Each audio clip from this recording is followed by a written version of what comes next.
Hello, what's up everybody? In today's video I have the best and most efficient, fastest methods to get all your shooting badges and every single playmaking badge in NBA 2K21 for the next gen. So make sure to leave that like, let's aim for 30 likes in the video. Hit that subscribe button as well. Thank you guys for 70,100 subscribers, and make sure to subscribe to my second channel. I'm uploading every day's reactions on there, 1 to 2 videos a day on there, so go check that out. I'm doing reactions to NBA games. I reacted to the Lakers game today, so check that out. The first thing you want to do is go to the settings and go on Pro 5-minute quarters. This is what I like to play on to get my shooting badges, and for my playmaking badges I like to play Hall of Fame 12-minute quarters to get my stats up, my 99 stat, and then to get my playmaking badges at the same time. As you can see, I've maxed out all my shooting badges, all my playmaking badges on both builds. I did it on both builds, but this is the main build I'm using, and these are the best methods. First, I'm going to show you the shooting badge method, and then the second, I'm going to show you the playmaking badge method. So let's get straight right into it. Now, these are the best methods to get shooting badges super fast and super easy.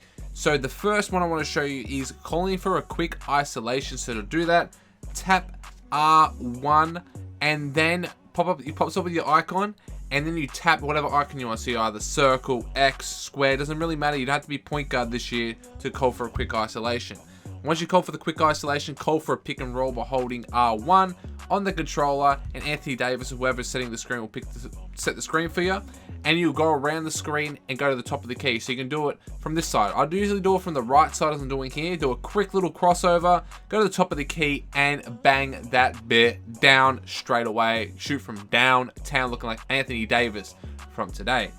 Or you can just go straight up and shoot in their face because you are on pro difficulty, but remember to have on a couple of badges before you do that. Here is the method what you do when you're going on the fast break. When you're on the fast break, just go up to the three-point line, call for a pick and roll. You can either do a fadeaway 3 or a standstill 3.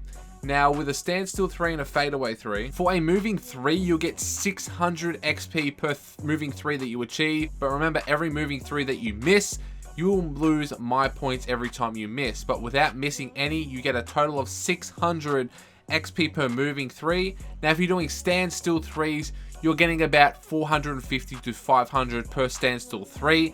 So as you guys can see, I'm doing the pick and roll from the right side. Go and do a little crossover the top of the key, shoot that standstill. Or I'm calling for pick and roll off the right side, doing a little crossover, and then doing a fade away from the top of the key, banging that bitch down, and that gives me 600. So a moving one gives you more than a standstill one. So remember that in your head.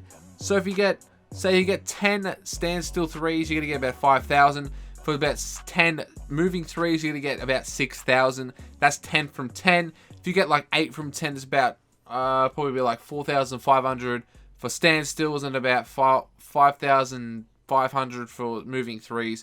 So you gotta remember, every time you miss one, you're losing about an average about 100 XP, a little bit less. It just depends how many you miss and accumulates all the way up. Now for the next method, I call for a pick and roll off the top of the key and just go straight for a fadeaway mid-range. Now I'm going to tell you what the stats are for a fadeaway mid-range and a fadeaway 3. For this, you don't have to actually call for a quick isolation. Just run, go straight near the paint, do a quick fadeaway 3 or fadeaway mid-range, whatever you want to call it. You can either just tap out L2 and it does a little quick stop, and you get a standstill mid-range every single time. So I like to mix it up, have moving 3s, moving mid-ranges, standstill mid-ranges, stuff like that in my repertoire, so then I can like have it more XP, because you don't want to do too many of one thing, because if you do too many of one thing, they do cap out at about 20 or 30. I don't know the exact stat for that, but for a standstill mid-range, you're getting 500 XP for a moving mid-range, and you are getting 468 XP for a standstill mid-range. So every single time you do a standstill mid-range, it equals 468 XP per. And then for a moving mid-range, it can give you 500 XP per one that you make as well. But remember, if you miss any, you lose. The more accumulated misses that you have, the more XP that you lose, and it won't go towards the shooting badges that you want to achieve. Now for the final method, we have fast break opportunities. So play great defense, run up the court, spam X for the ball, and you'll be wide open for a fadeaway mid-range just like that one, or open for a standstill 3-pointer, because in the fast break, you have a lot more opportunities to have an open 3-pointer, and you won't have to do any pick and rolls, no quick isolations, nothing like that. As you guys can see, every single time I go on my fast break, I have a wide open 3 or a wide open mid-range. Of course, you can go straight to the paint and go for an easy dunk, but on average, you always have an open 3 or an open mid-range.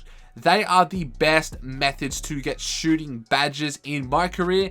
Now let's get straight into the playmaking badge method. Let's go. Now these are the fastest methods to get playmaking badges. So what I do is call for a quick isolation once again.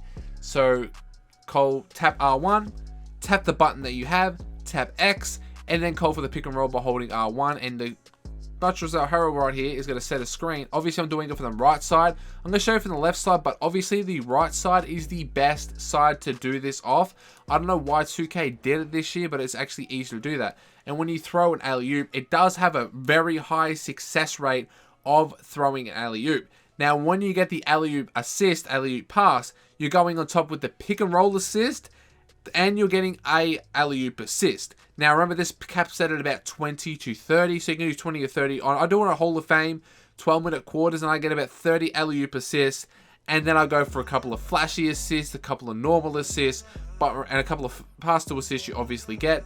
But the more assists that you accumulate, you're going to get a lot of XP, and it is actually super overpowered. You can see at the end of this game, on my Hall of Fame, I'm earning about 40 to 50,000 XP just to my playmaking badges from doing this exact method. Now in Hall of Fame, it's the exact same success rate as on Pro, and you will get more 99 overall progress. If you want to know how to get 99 overall fast, make sure to leave that like and tell me in the comment section down below. But as you guys can see, I'm mixing up with some normal assists, mixing up with some with some more pass to assist, with some more flashy assists. Now these are the stats that you get for every single playmaking thing that you do. Now when I had the alley-oop assist, I'm obviously getting attack assists as well. So for every attack assist that I get on top of my alley-oop assist, so I'm getting 280 for an attack assist, and then I'm getting 490 for an alley-oop assist. So 490 plus 280 is 770 XP per. And then we're going to add on to the pick and roll assist that you obviously get as well. Now an attack assist is when you're at the top of the key and you do a crossover, a step back, any type of dribble move. That is an attack assist when you throw the alley-oop. And for a pick and roll assist, you're getting another 280 XP on top of that. Now with this method, every time you do that, you're going to get 1050 XP towards your playmaking badges. So I'm doing about 30 of them a game. So we'll do 1050 times 30 per game that I'm doing. I'm getting on average 31,500 XP just from calling for a pick and roll, doing a quick crossover which equals the attack assist, and then getting my pick and roll assist when Anthony Davis or Montrezl Harrell rolls to the paint and I do an alley-oop pass to them. It actually works to that. So I'm getting on average 31,500 XP per game that I'm playing, on top of the 1.5 times multiplier that I get for playing on Hall of Fame. So if we do that, I'm going to extra 1.5 times on top of that from playing on Hall of Fame. Now if you don't play on Hall of Fame, you don't get that extra rep up, you don't get the extra multiplier, okay? But for every so you want to do attack assist, pick and roll assist, alley-oop assist all together. A normal assist is only 180 XP, a pass to assist is about 250, and then a flashy assist is about 280 as well. So you want to focus on the method that I showed you just there, but that is the best methods to get playmaking badges in NBA 2K21 for next gen. If you want to know you want to find out the finishing and defensive badge method, make sure to smash that like button. Make sure to subscribe to my second channel, all my social link in the description and the top comment. Anyway guys, thank you so much for watching today's video. Catch you guys in the next one.